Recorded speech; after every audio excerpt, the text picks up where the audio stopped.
What up, my freaks? RuinusInsight here with part 23 of my Total Warhammer 3 Vlad and Isabella Immortal Empires campaign.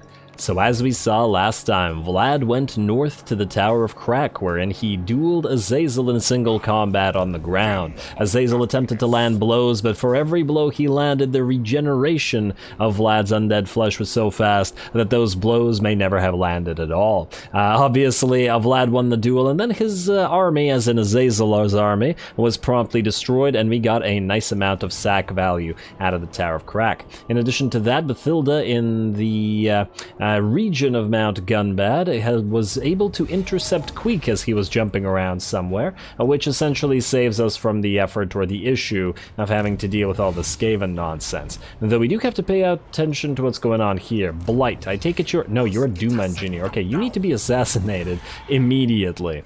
Let's get rid of you right now. Oh, I don't want you to hit Gunbad. I really don't want you to hit Gunbad. You have no exhaustion. I was gonna have you block Fabrigear, but you know what? I can't select you. Let's just do that one. It's a little bit easier. As in, when we get done with the other stuff. You too. And that just annoyed me, so I'll get back to it in a second. You too. You need to swap some troops around and then go your separate ways, at least for now. So, Rudy, trade Pete, the ranged units. And you can take the Cairn Wraiths, the 2 skeletons, because Peter does not need them. And out of this...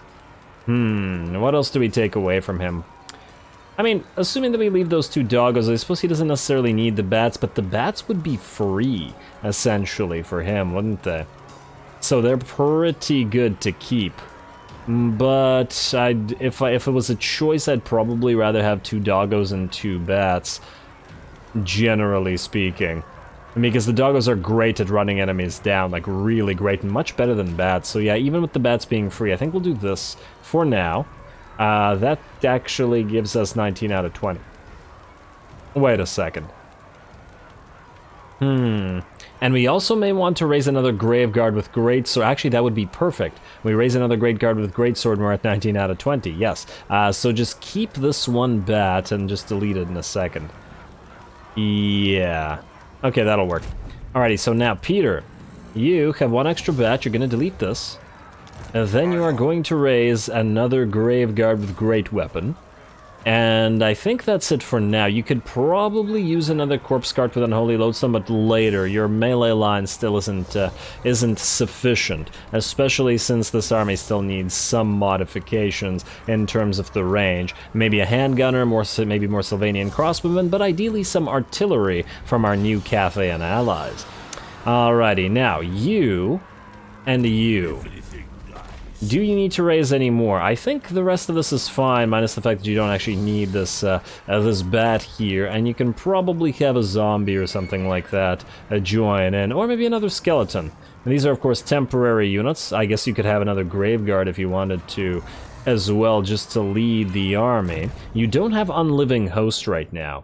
And, oh, actually, that reminds me. We have Children of the Night, so we need to start moving through Evil Souls for the Cairn Wraiths and the Mourngulls. Though that said...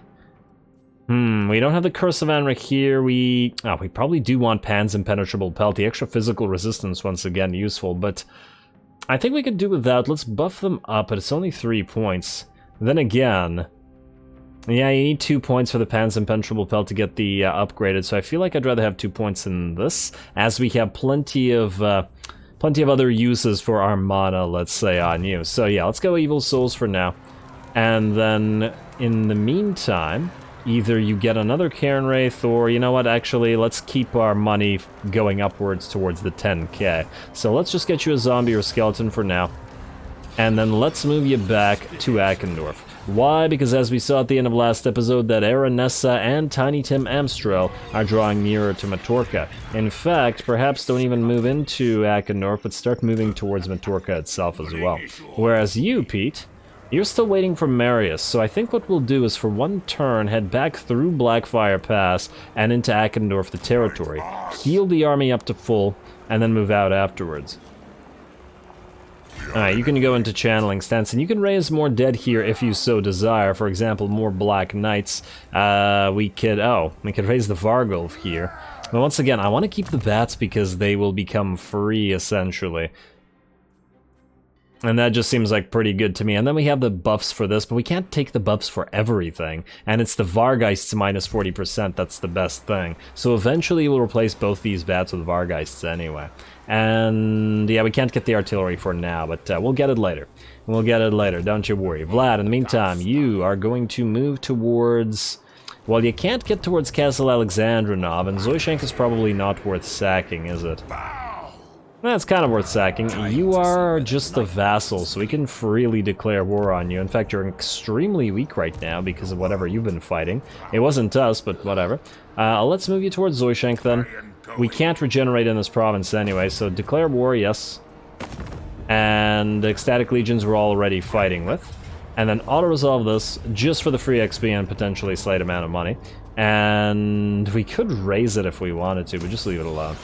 Hey, there we go, income from sacking settlements increase. That's actually very much worth it. And then Vlad, you are going to proceed down to Erengrad next turn, wherein we will actually take the territory. Still suffering attrition here, so we do have to be careful lest we suffer a little bit of damage. But I think the Death Star at the end of the day can still hold ground, like presuming that everything that isn't a single entity got very badly hurt and couldn't fight anymore. We could just still use all the single entities, heal them up, and fight, so yeah. Vlad's army is completely unnecessarily overpowered right now, even if it isn't using all ultra-elite units. Anyway. It's just a for fun thing, otherwise I'd be using the money to build economy further. Bathilda, you... Oh, right, the assassin, that stupid Doom Engineer. Can I click you? Yes, wait, yeah, there you go. Assassinate 99... Oh, watch it fail at 1%, I swear. And okay, we're good, stupid Doom Engineers. And I thought I saw another something from those Skaven, but I'm not seeing it now, so... Matilda, do you want to fight Fabrigir here? What do we have here, by the way? Council Guard, Ixchus Triads, Clan Vulcan Tail Slashers, plus 3 units of Warp Fire Throwers, and our army's a little bit hurt. Maybe we fight this cinematically. I don't think it'll be a difficult fight, but it might be fun enough to be worth fighting. Alrighty, well, if we're gonna fight that, let's just move our tech thieves around and stuff. You have exhaustion, so let's just keep you near Vlad for now. Though, to be fair... You know what, yeah, you can steal tech from Zoishank. I was thinking we should probably keep an eye on these territories, as they will come south. We're leaving them alive for the specific purpose of being able to sack them again later. Tech Thief at 3, Tech Thief at 1k, you're more important. Go to Krugenwald. And a success, nice job, nice job. You try to succeed as well, please. And a success, very nice job to you too. Alrighty, and nearing to immortality. That's a nice gift from the vampires. That's why you serve them in the first place. Okie dokie. Next up, Tech Thief. I mean, to be fair, the offer of immortality is a pretty good reward, but you know, vampires don't always keep up their end of the bargain. And steel tech for you. There you go, very nice. And you are going to boost income, I guess. Eventually, we'll probably return these necromancers to Castle Drakenhof, where we will be boosting its income. It'll probably be closer to 5k when it's maxed out. Then, on top of that, the boost income will be probably twice as much as any other province that we have will make. So yeah, it'll essentially be funding a full army just by itself. Anyway, Roderick. You stay here, buddy. You continue staying here until Zavastro's walled up and ready to defend itself. And I may get you back. I'm a little bit attached after with who did we fight? The Fecondites. Yes, I was wondering which Chaos Forces we fight, but obviously it was the Fecondites because they are the Nurgle ones that are near us. I wonder if Kugath is still alive. We'll see. Actually, wait, yeah, we know he is because Cathay is fighting him, and I think we actually sort of pseudo-declared war on him as well. Yeah, Poxmakers. There's just so many freaking enemies that we're at war with, and so many things to consider in the diplomacy, and I'm really liking it. I'm really liking it. The new version of Immortal Empires is great. The map feels a lot more alive with all these extra factions, you know, and lots of stuff going on. And more potential for allies, like the way that we're able to ally with Cathay, and don't have to worry about necessarily keeping the Empire alive. Anyway, once again, I'm getting distracted. Let's awaken our blood dragon, because, well, we're not saving for any of the other things. And just out of curiosity, I want to see which buff you picked up. Tactician. You know, that does make sense for a blood dragon, even though it's not a very great buff. I'd really prefer a strong blood dragon and a strong Strigoi. Although, to be fair, Master of the Black Arts isn't horrible either. And several other nice things as well. Yeah, alright, well, whatever. We'll deal with it. Next up, we got... Well, we do have buildings to build, but you know what? I don't feel like it right now, so let's have Bathilda fight Fabragir here. Army is not blocked, but hopefully you can't move far enough away from us as you run. You can't get to Mount Gunbad, so where are you gonna go? You're trapped here, buddy. You came here of your own accord. A Pyrrhic victory, you say? Alrighty, well, I was thinking it would be an easy victory and low casualties, but if the auto-resolve says it'll be Pyrrhic, and then it's thinking the AI can do some damage. Really unfortunate for them because, wait, Fabragir is, by the looks of it, you're not a you're not a caster. So that's really unfortunate for you, buddy. You got 100 winds of magic and nobody to use them. Let's put the war banner on the Mortis engine, I guess. It's probably the most important troop that we have here. I guess we could put it on the White King, but yeah, other than Bathilda, who can hold... You know what? No. We're going to put the war banner on Bathilda, and we're going to put this on the Mortis engine because green and green.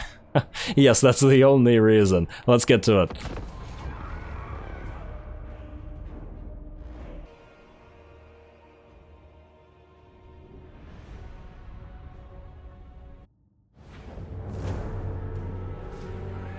Do not mock me!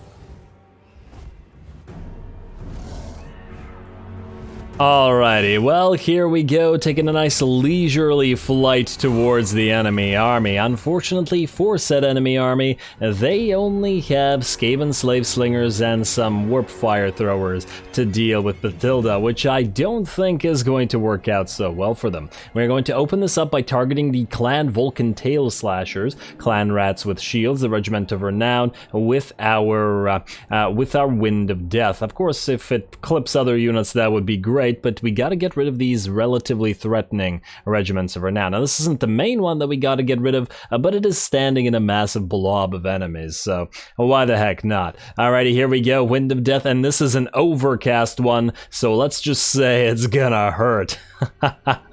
Oh man, when the AI just stands in a line like this, it's such an obnoxious spell. Look at those poor clan rats. They're just getting exploded. Ouch, and that's Unit 2, and then heading on towards Unit 3. There we go. Of all those, I like how those souls being pulled out look like human souls and not hunched over like rat souls, but that might be a little bit difficult. And there we go, just a little bit further, and that was one bloody spell. The Clan Vulcan Tail Slashers are completely destroyed, the Skaven Slaves and the Clan Rats as well, and then we got another halved unit of Skaven Slaves. That one spell killed 326 units and dealt 26,000 damage. And Bathilda is not only unharmed, but has plenty more casts available. Alrighty, well, let's begin the battle proper now. As I was saying, this should be, I don't imagine, too much more difficult than the battle against Queek. Granted, they have some better units between the Regiments of Renown and several warp fire throwers, but once again, they really don't have any way to deal with Bathilda. She's free to fly around, dropping zombies and spells on them to her heart's content, and then killing those warp fire throwers when she's ready. Also, said warp fire throwers probably not particularly good against the zombie dragon flying around in the air. Taking a little bit of damage, but we have the ability to heal ourselves in various fashions, so I'm not super worried about the like 10% HP loss. Alrighty, Anahu stopping midair right before the stream of fire. We're also getting our carriages. This is what this army rather is going to be about. Elite carriages in here, and a penumbral pendulum going through the enemy right after a summon of zombies. Here we go, a swing and not a miss. And one more hit. Alrighty, there we go. Another nice line, and hurting Ixchia's Triads as well, which is obviously nice because we want that elite unit dead, and they're now at half HP. Of course, that did not kill the Warp Fire Throwers, but that's okay. That's why we've got our carriages here, and that's why we have our Mortis Engine on the way. Our entire army is, of course, moving in to help out as well, but they are rather slow to get here, so we might as well send Mathilda to annoy the enemy Warp Fire Throwers, which she's already begun doing by summoning zombies on top of several of them, and to annoy the enemy units with our carriages as well, because once again, I don't think they can do anything about them. And there we go, another zombie summoning on said Warp Fire Throwers. You gotta love Ray's dead. And there we go, and now at this point, every single one of them is completely tied up. We will probably continue taking a little bit of damage from enemy slingers, but who cares? Not going to be enough. And the Chariot's right in the middle of this, taking tiny bits of damage. They really need their Vigor to get activated via Unholy Vigor, so hopefully that'll fix itself shortly. Fortunately, Skaven Slaves are quite the good opponent, both for the Mortis Engine and for the carriages. And we don't even need to move the carriages around like Chariots. They can just stay right in the center of combat, as the Skaven can't really hurt them. The rest of our army, the slow portion of our army moving together with the Graveguard is nearly here though, and they should be able to help out, though I just want to point out that by the time our army has reached them, the enemy's already lost 1,000 troops. Pretty good. And we're also going to head and have our White King Leopold do something and attack the enemy Warlord. Looks like one of the enemy units of Warp Fire Throwers is done for, and then we'll head out for the other one as well. Well done, Mathilda. Love that pouncing attack. Too bad the camera made the dragon disappear in the middle of it. And another Wind of Death going through a line of the enemy just before the main line hits. At this point, the enemy's lost nearly half of its army by the time we actually get there with ours, which is pretty fun. And the Mortis Engine's been working on it too. I imagine doing quite a bit of damage, and yeah, as soon as our army arrives, the main portion of theirs essentially shatters. The enemy Lord's still fighting, but he does have our White King as well as the Crypt Horse to contend with, and Mathilda's still flying around, ready to drop on him if she needs to, but apparently she does not, because just like that, super quickly, the entire army breaks. Granted, probably didn't need to do this cinematically, just by virtue of how easy it turned out to be, and let's face it, it was predictable that it would be so, but nonetheless. Oh look, we got Whiteford Skaven. These are the Regiment of Renowned Storm Vermin. Council Guard, yeah.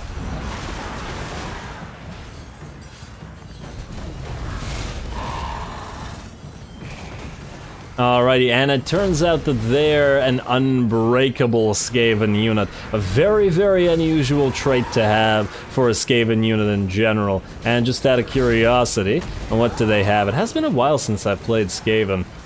They have Guardian trait for a unit, like, yeah, that makes sense. Guardian on the Council Guard, of course. Scurry Away, Strength in Numbers, those are standard, and then Charge Reflection. Neat. Neat. Not gonna help against the massive pile of units and zombies and crypt horrors and all that, but hey. At least they were unbreakable. It would be nice to send in Queek with an unbreakable unit of Storm Vermin.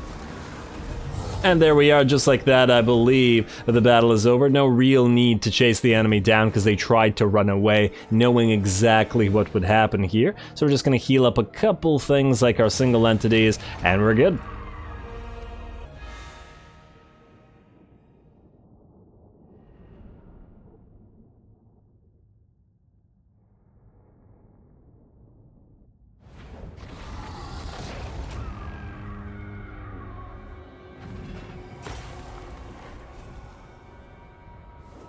Man, I felt kind of bad for that Skaven army with Bathilda just flying in and terrorizing them, and before dropping all the actual army on them. 3 losses somehow. I don't know which idiots managed to die, but well, they should be embarrassed. Now we are going to, I guess, heal up, although at this point we are in our own territory and there are no enemies nearby. So you know what, screw it, we're gonna take the money.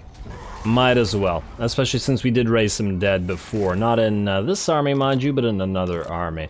Now you are going to channel winds, even though you technically don't need to. Or wait, If you march stance, you could drop into Mount Gunbat itself and heal a little bit better. There we go. We also need to vampirize this frickin' location. So... if we had room, I'd build a Balefire Brazier just to annoy the dwarfs further, but we'll deal with it later. Anyway, Assassin, you're gonna get Assassinate, go figure. And Pieter, you cannot come here as yet, but you will eventually. Okie dokie, now it's time to spend a little cash. Let's see where we're best off spending it, shall we? What do we have here? First of all, Mordheim and Essen are both ready to upgrade. Essen, I know, will give us a pasture, which means money and control, which is not too bad, so we'll take that first. We are good here, and I believe we'll have to go through the list then. Okie dokie. And ignoring Wintersteep pass rather. Riveruskoi, good. You are good, but you know what? No, you need more growth. You're not so good. Rib Peaks. Grand Peak, we do need to upgrade, but you are not critical right now. And Akenor, if we could upgrade the pastures, yeah, it's 2,000 gold, why not? It'll give us more money. Let's also get to the dyes at Bathilda's Triumph. Not seeing any new upgrades for any of the gibbets as yet, but we're working on it. Same thing with that, though Fyldorf does need an upgrade. We do have the Crypt Keepers here, which we could get rid of, but it's fine for now. Aha, Karak Raziak. Upgrade yourself, get that gibbet up to the next level, and we're basically out of cash at this point, so we ignore it. Can we build a cheap wall here? No. We can't build a wall at all. Cheap or otherwise. Okie dokie, let us go technology then. Master of the Putrid Horde next, just for the raised Deadpool capacity. I don't really care about the Vanguard deployment for zombies, as it is relatively useless when we don't have Vanguard deployment for any other units in that particular army. And though I suppose an army with some very fast movers, like for example Bathilda with her Mortis Engine and Black Coaches, which could get into combat very quickly, particularly the Black Coaches, may find some use for it, in theory. Though, of course, we need her second Mortis Engine and her third and fourth Black Coach. But anyway, that looks good to me. Let us skip the rest of this, and... can anybody possibly attack us right now? I don't think so. You're gonna sail up here, though you are getting close to Matorka. We should be able to reach it before you do, or roughly at the same time, or something along those lines, so that should be fine. And Vlad is probably safe because nobody would dare to attack him here. And even if they would, frankly, he welcomes it. Alrighty, now it's time to take Erengrad. I would assume there's probably not much of a defense there. There's no stack, and it is a Norscan settlement. But I do want that Erengrad Harbor, which I do believe we should be able to build, especially since we can build the Boca Palace. And I feel like most factions can build the Erengrad Harbor and the Marienburg Port. The special ports, generally speaking. Theodoric Gosser, you want a defensive alliance? No, buddy, no. It's sweet of you to ask, but no. There's no reason for us to do such a thing. You offer us nothing. Looks like Rudy has gotten an increase to his campaign movement range, which is swell. Zavastra's been besieged. Why? Really, this? What's in this? What's in the stack? Amateur discovered Ruby Ring of Ruin for assassinating the Chaos Fool. Which Chaos Fool? Wait, damn it. Ah. Assassinate Eglixis. Okay. Tech Thief.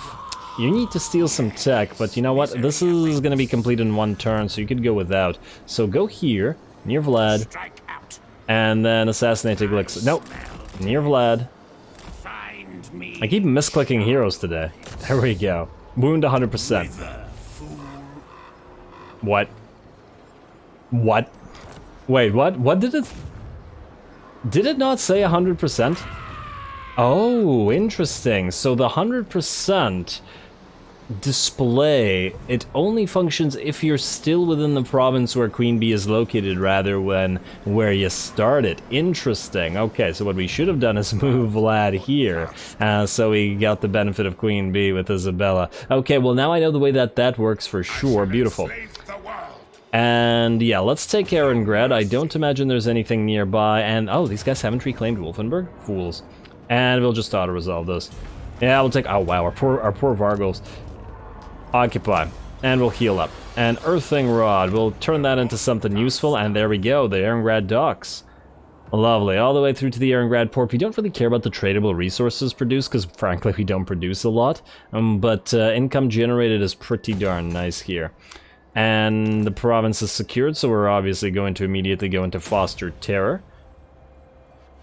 And I believe... Ooh, we can go walls immediately. You know, it's gonna take a while to grow. How long is Vlad gonna stay here? At least 2 turns. Also, I wanted to see what's in this. We got Warp Lightning Cannons. Ooh. If they didn't have these 2 chieftains, I'd fight this, but with 2 chieftains, that's going to be a little bit difficult to bring down, just like those Beasts of Nurgle that we fought last. Just decline the attack, Vlad will deal with this, or these guys will attack and then they'll promptly die. Just in case, though, you're going to get Invocation of the Heck, Spirit Leech, and Command of the Unliving. Though if we max it out, we can get a Crypt Horror instead. We might be better off getting Curse of Undeath. Alternatively, we could skip Spirit Leech, get Curse of Undeath instead. And no, but the Spirit Leech would be useful in that particular situation. Hard choice.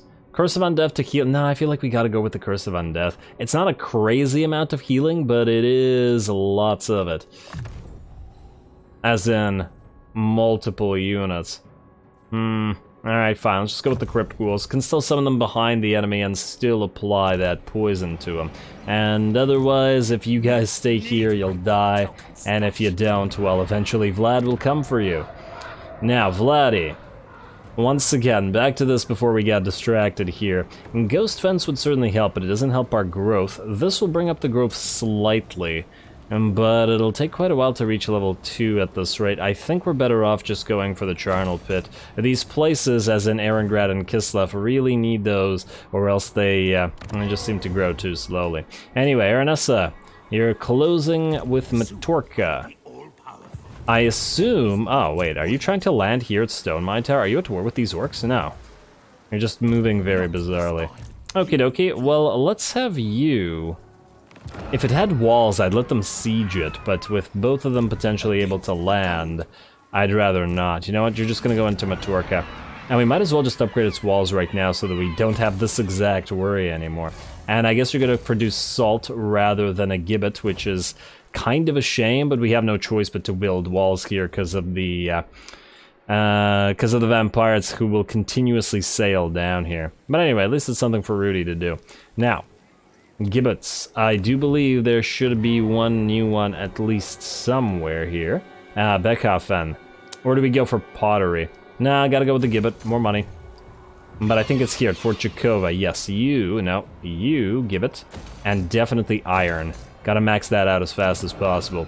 Also, you are coming up, but not quite yet. We'll wait for you. Don't you worry about it. Okie dokie. Now, Bathilda. You're staying where you are, at least for another turn, and then you're gonna move back out towards... Ooh, hello, Clan Rictus, you're building up stuff again. And I don't see Moors anymore, though we do still have to pay attention to it. Well, let's just in case send our assassin down here to scout, while Pieter... I mean, you could assassinate these guys, or you could steal tech, but you're not gonna do either because you're exhausted. So in reality, you can't do either. Aha, what do we have here? That is...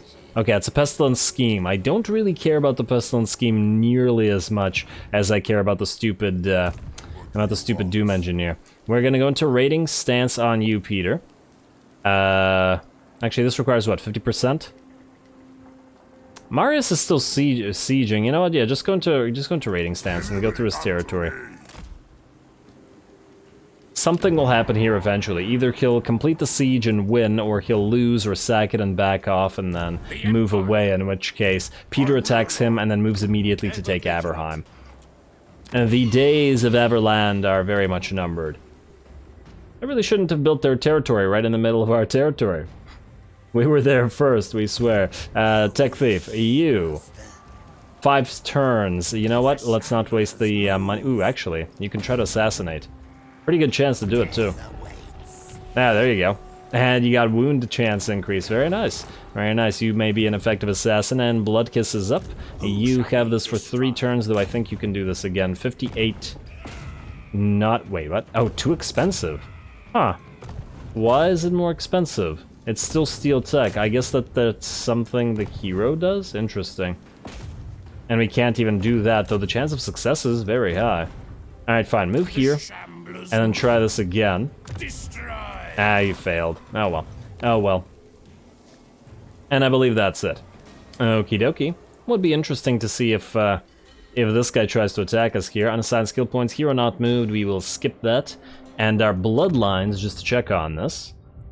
Yeah, we're gonna go probably Blood Dragon Arts the 2nd level next, and just for that unit experience increase. Otherwise, I don't particularly care about it, so we probably will go for either the Lamian or the von Carstein. We don't necessarily need the handgunners, but we do want them just for fun. The campaign line of sight increase actually does give us a benefit, though. So perhaps Lamian first, and questions later. Go.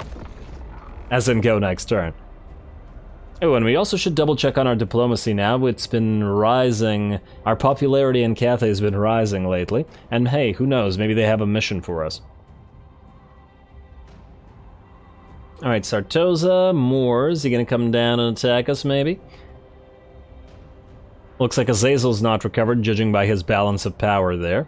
Quite weak still. Wintertooth, you still have a full army somewhere. Druzhina Enclave, you want a trade agreement. You're gonna die, like something, like an actual stack is gonna come down. The second we stop killing Azazel, you're dead, basically. So there's no real reason to do this, other than to potentially piss off nearby factions. I guess you're completely surrounded by enemies as well, funnily enough. Maybe this pisses off Kislev also. You know what, screw it. A few turns of 129 money, and go for it. Would have been lovely to have Kislevite allies, though. Marius, oh, Marius, clever, clever. You're going to attack us directly instead. I guess you didn't like being raided. Alrighty, that made me happy. Now, we got that tech, the Master of the Putrid Horde. We got a brutal business. Ooh, that's going to make our... Ooh, yes, a student. That's going to make our... who just leveled up? Rudolph's Necro, okay. I forgot what I was saying. Something about student... Wait, before student, Diedrich... Oh, a brutal business. That'll be good for zombies. 38 weapon strength on the zombies, though they still have to overcome their garbage melee attack. You are on a nightmare because you still don't have access to the corpse cards. Yeah, fair enough. You can have the Curse of Undeath, however, while we're here. And you do need Master of the Dead level 2. I might as well get the Raised Dead 2nd level as well. Alrighty, now, Aranessa. Oh, you're right there. Are you mad? Mouth full of urchin. You think this army is gonna... Against this? Are you crazy? No. What? Where's your other stack? Why wouldn't you move together? Okay, well, Aranessa's dead. Very, very much so. Looks like you... Wait, did you fail or did you succeed? I think you might have failed. Huh. Well, that's just interesting. Let us then... Let's see, we have two options. Either we occupy Grenstad, which would mean we can't advance on Averland or an Averheim in a single round. Not likely. Grenstad has no walls, it's a minor settlement. I think we're actually better off not attacking Grenstad, but instead moving past it to Averheim. The only question is, will we be able to reach it in a single bound? This reduces our campaign movement by 25%, so I think if we stay in raiding stance, not only will we not suffer any consequences with regards to attrition, we should, in theory, be able to reach Averheim next turn. And if we can't, well, we'll just do it the turn after that, though this guy will have built up a few troops by then, to our very slight annoyance. Anyway, Vladdy, either you stay here for one more turn, which is probably the safer option, especially because somebody could attack Erengrad instantly. Yeah, you know what, let's first upgrade the Lich Yard here. I really would want you to move down, but you could reach Erengrad in one go. Yeah, you know what, let's give it at least a turn here. If this guy attacks, he'll still lose, minus the annoyance of having all those slingers out there, but let him do his thing. And they got more units coming down, eh? That's a little bit more annoying, actually. I mean, we could chance it. I thirst. What's the likelihood they actually attack Erengrad? The walls are at 72% strength, but there are no breaches. For me. We will suffer attrition. Could we possibly get into an ambush stance? Not in a non-attrition territory. You know what? Fine. Go to Zavastra, where we should, in theory, still heal. Leave Erengrad, and if we need to, we'll summon a Necro there. Alrighty, now I imagine that Throt is going to run. Ooh, although I am interested in what trait he might have. Let us see. You can't block armies, damn. We need a Banshee for that. Well, damn. That's unfortunate. Also, you are going to go for Incantations of Assuron. Also, did I give that student to somebody? No, I did not. Alright, get that student in there. What's our research rate at, by the way? 310. That doesn't change that you're at 2. Meaning we need, what, 330, 350? Something along those lines. You could try another kill, or another steel tech. Let's try another steel tech. 67's not bad. Wait, we still have that quest to kill Eglixus. Alright, try it again. Ah, there you go. And we got the free Ruby Ring of Ruin, mostly to transform it into something, hopefully, a little more useful. And while we're here, let's do the same thing. You have Steel Tech for 2 more turns. 68. 68. Just stay here then. Ah, there you go. And you got a success. You've got all this stuff as well. Boost income, please. And then you, other guy, you're still exhausted because you got a Blood Kiss last turn. Fair enough. Ooh, looks like Festus has abandoned trying to take Talabheim out of Ergig, and is instead going north to take out Nordland. Okay. Also, I just want to double check. How's Reichland doing?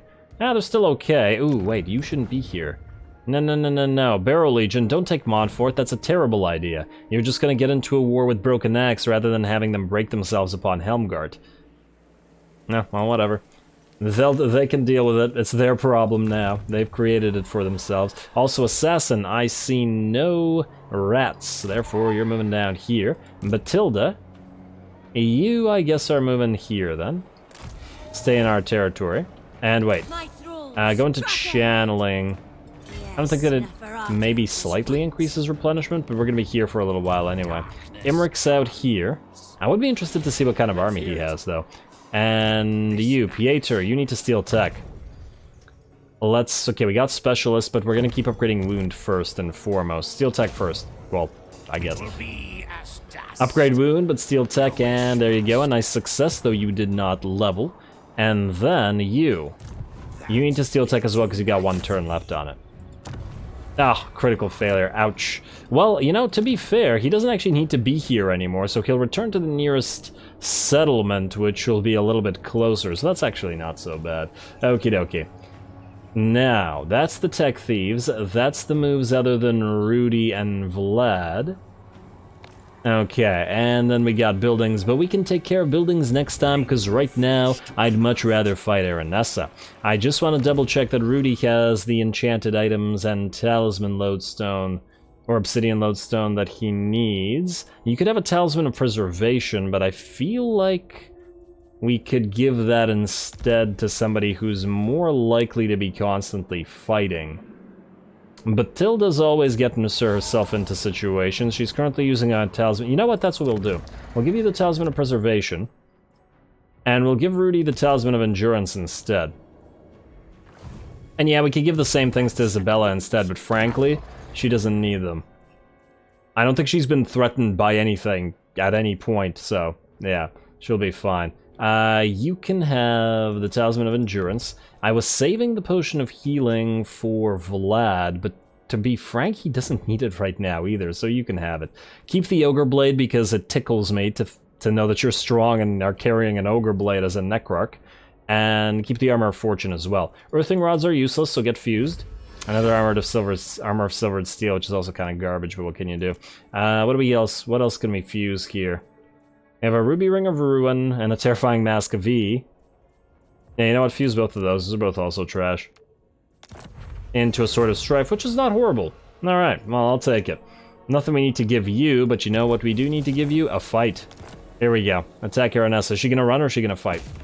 She's gonna fight directly. It'll be a Pyrrhic victory according to her. Alrighty. Well, the ogres should be a difficult thing to bring down there. And, oh, 4 units of man-eaters. Yeah, definitely better than anything she's got in the rest of her army.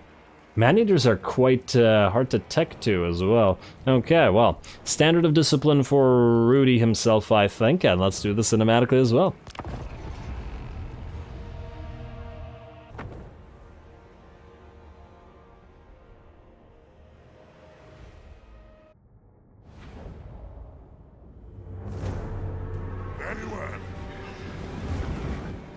Very well indeed, and oh wow, this is the, well, I guess this is the opening of the Badlands, which is why it's really flat and badlandy. Even though it's technically, would this count as an island battle by virtue of the fact that we're fighting Aranessa in the water? We are surrounded by water as well, so maybe rather than the Badlands, this is supposed to be an island. But either way, here we go, sounds like or it looks like it might be a fairly interesting battle. At the very least, Aranessa has brought a decent amount of ogres to play, and man-eaters are quite good units, so we'll see how we fare against those. That said, we do have all 4 Mourngulls now arrayed behind the enemy and in stock where they cannot be seen, so they're ready to hit the enemy gun line from the back as soon as the rest of our army arrives. Rudy's gonna move ahead of the army to summon zombies on top of the enemy's heads, as he likes to do, and distract them as much as possible. The goal is, of course, to try to destroy both the enemy units of bloated corpses so that they can't, explode any of our units, and then just hit the enemy from several sides simultaneously. We've used the strategy before to fairly decent effectiveness against, well, Aranessa, as well as various other armies belonging to the Vampire Coast, so I don't imagine it will fail here. But hey, we've been surprised before. Alrighty, Sartosan militia moving around. And we're going to just fly a little bit off to the side here with Rudy to try to go after this bloated corpse right here. Oh, he has he has a sword directly through his eye from the back of the head. And yeah, another thing I wanted to avoid was having the man-eaters with ogre pistols here take pot shots at Rudy while he was in the air. Granted, I'm sure he could take a decent number of hits from those, but, well, why reduce our healing cap? Also, let's just speed it up a little bit while we get closer to combat here, and there we go. Zombies summoned. Looks like bats want to move towards us. Of course, these appear to be unupgraded bats. And how many did he kill? 1, 2, 3, 4, 5, 6 with a single blow, and then 1 with the next blow. Kind of interesting. Alrighty, oh, and maybe that blow, that one wasn't a blow from Rudy perhaps, but rather the enemies shooting Rudy and hitting their own bats. Wouldn't be surprising at all.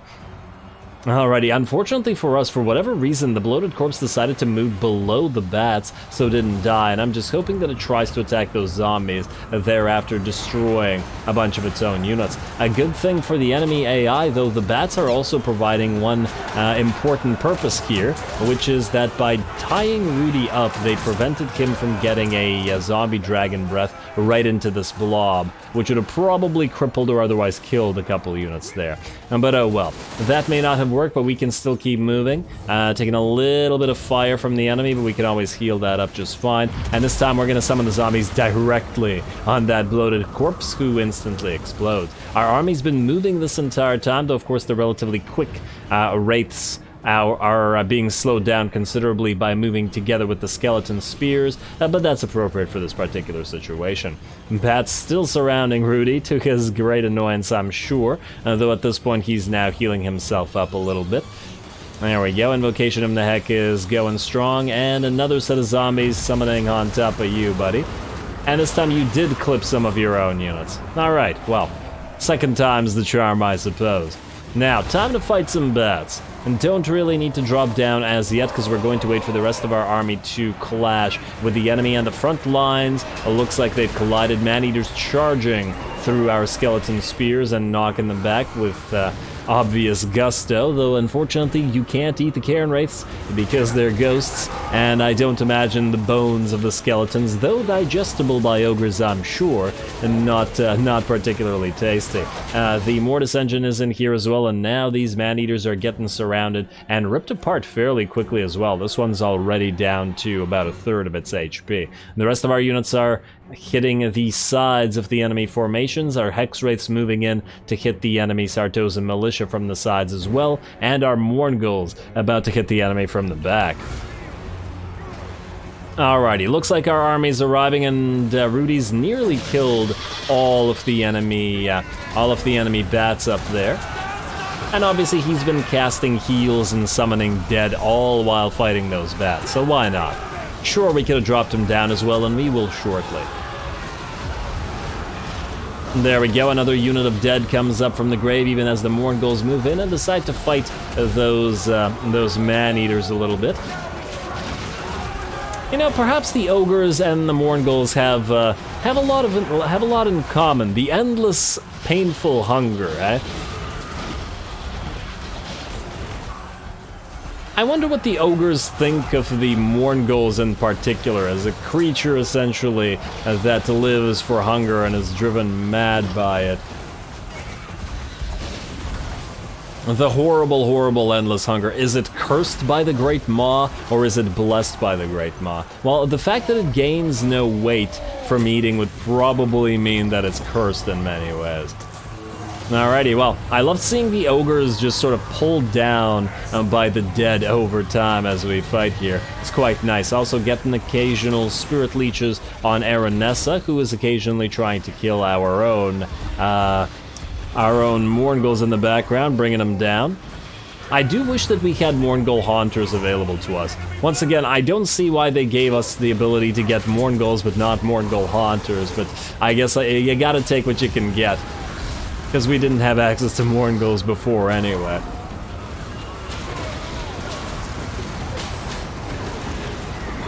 Alrighty, and I do believe the battle is very, very much in our favor now. Most of the enemy flanks have collapsed under the onslaught of the various ethereal units, though the center is kind of in the process of doing same. Our own HPs are pretty darn good, and the only units that are really badly hurt are the zombies that we summoned. So, yeah, really not a concern there. Aranessa is slowly starting to take damage from our second Spirit Leech, although it's not going to be enough to kill her, and we may have to apply Rudy manually. Oh look, ogre's fighting some Cairn Wraiths.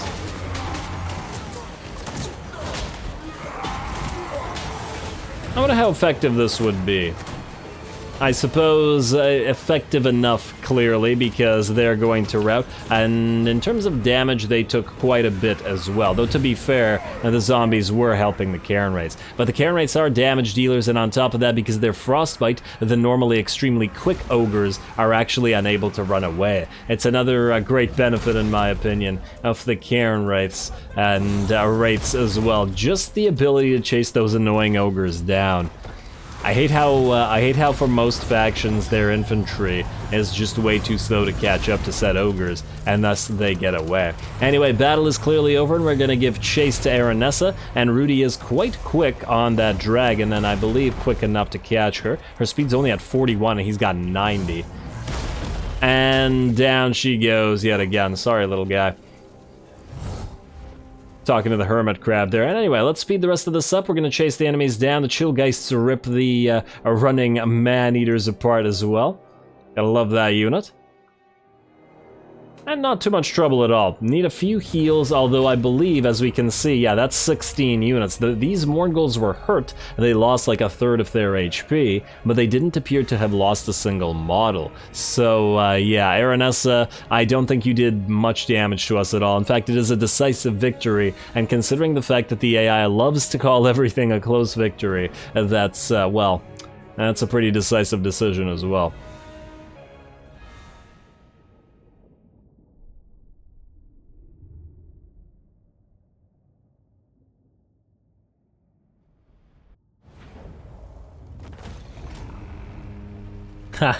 Another ruby ring of ruin. You really gotta...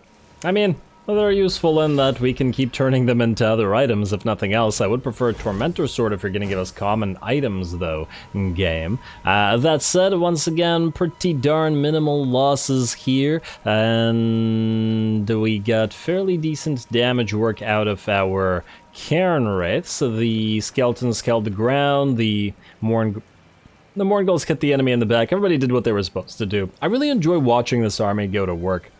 And we could heal up to full, but I think we'll just take the money once again because there's no real need. Aranessa is going to move away, but we should be able to just delete the rest of her army with an easy little auto-resolve right there. Alrighty, and decisive victory, yes. And we will take, you know what, take the murder captives. For once, we're going to take the XP, because the other things are basically non-existent. Now, I imagine Tiny Tim will not want to fight us here. That said, I don't see why we wouldn't now decide to sail down and attack Myrmidons. We could, of course, also ignore it and move upwards toward Marius Lightdorf, but considering what's happened to his army, I don't think he's enough of a threat to worry about. So, ooh. There's also the potential for attacking Black Buckthorn just because we can, i.e. for the XP and for the money. Of course, that would mean afterwards probably going back to Matorka to heal up. But it may be a fun time. And though the Ironbreakers might be a bit of an issue, and the Giant Slayers as well.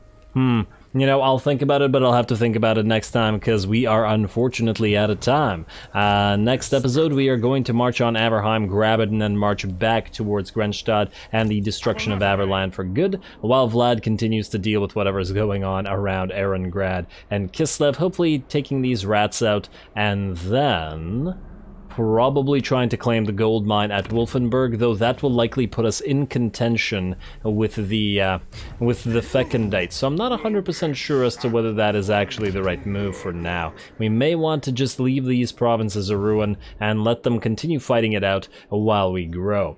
And actually, just before we call it, 1 second, I just want to double check that we don't have anything useful in terms of diplomacy, because I did want to check it earlier and then promptly forgot. Military access is getting closer with Celestial Loyalists, but I'm willing to bet they'll take like all the money for it. And Defensive Alliance growing closer with the northern provinces as well. Hey, we have a quest with the western provinces. And they're approaching a military alliance as well, too. Not bad. What do you want? Ally missions, defeat Festus. Wait, I'm looking at the wrong thing. Ally missions, defeat Marius Lightdorf. Okie dokie. Or defeat Humphrey Valdorf. Either one is fine. Marius might die against the orcs, so we'll take Humphrey then. But yes, more allegiance with the western provinces, please. Every mission that they can give us is gonna be real nice. That'll mean artillery for the undead. I still think that even if the devs don't allow the vampire counts to build their own artillery, they should be able to claim artillery from the Pirates of Sartosa. Or maybe even from the Empire as well. I don't see why they can't raise the gunners to continue using the artillery. Just saying. Just saying, game. Anyway, Nordland, they really need to base vampire counts a little bit more around raising enemy dead. But anyway, I'll rant about that another time. Let's see. Where were we here before the rant sort of began or continued, if we remember previous rants? Join war against Clan Goldtooth. 2.2 and 7k. We're getting nearer. But we're still rising in reputation. As long as we're not claiming too many new territories, we wouldn't gain the strategic threat, so we could ignore this. We could try to join war against Clan Eshin. Oh wow, they really want us to join war against Clan Eshin. I guess they're quite powerful, eh? I mean, to be fair, it's probably only a matter of time until we declare war against Clan Eshin. And we do have the entirety of the Mountains of Morn, as well as the Darklands between us and them, so this isn't necessarily the worst thing in the world. And, oh wow, what? Wait, just out of curiosity. Miao Ying a vassal at... Now this is pretty unlikely right now. Huh. Wait, just also out of curiosity.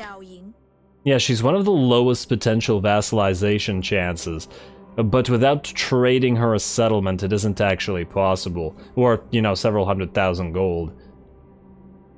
but it is worth consideration eventually. But for now, let's do the thing. I really want the allegiance to grow at another level of outposts. So we will join war against Clan Eshin. We will also go for. We'll give you 2k.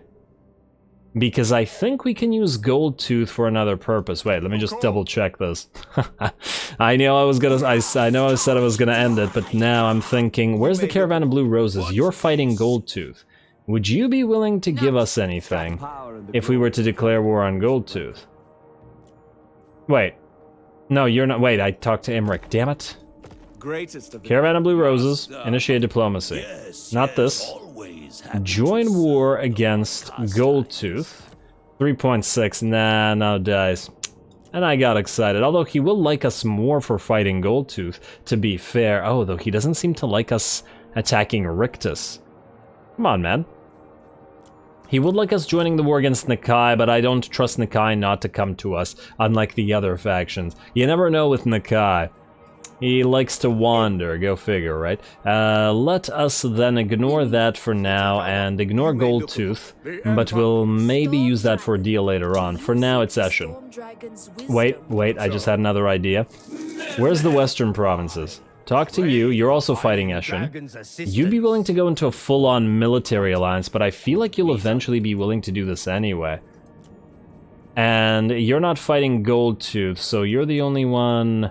Yeah, we could probably get you to join with Nakai. Vassalage is also pretty unlikely with you, even if we join war against both Eshin and Nakai, although 26.4 ain't too bad. We'll join the war nonetheless, but not with you, but with the western provinces. I have been wanting this for a while, after all. Initiate diplomacy, join war against Clan Eshin, and balance offer, yes, 2,000 gold, worth the while.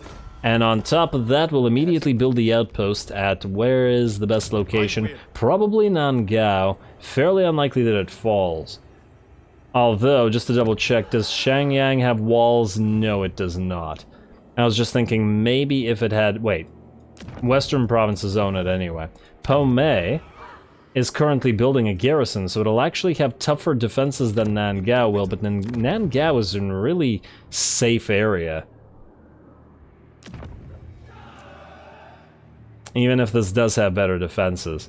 But I imagine that they will probably build a wall here after they're passed to level 5, or at least I hope so. But anyway, I think Nangao's the way to go, so... oh, but they might have already built one there. Well, we'll see. War coordination, outpost. We have Terracotta Graveyard available. Wenchang, Mingju... Wait, where is it? We can only do Pomei. Alright, well, Pomei it is. It does seem pretty defensible as well, so that's fine. It looks like the Celestial Loyalists built their outpost at Nangao, so that's fine. I'll deal with it. Anyway, now I'm definitely calling it. We got the appropriate amount of diplomacy done, and we shall continue the next time with whatever I was talking about before. Stay tuned for more Vlad and Izzy. Don't forget to leave a like and comment for your friendly neighborhood heretic. All glory to the algorithm. And thanks for watching.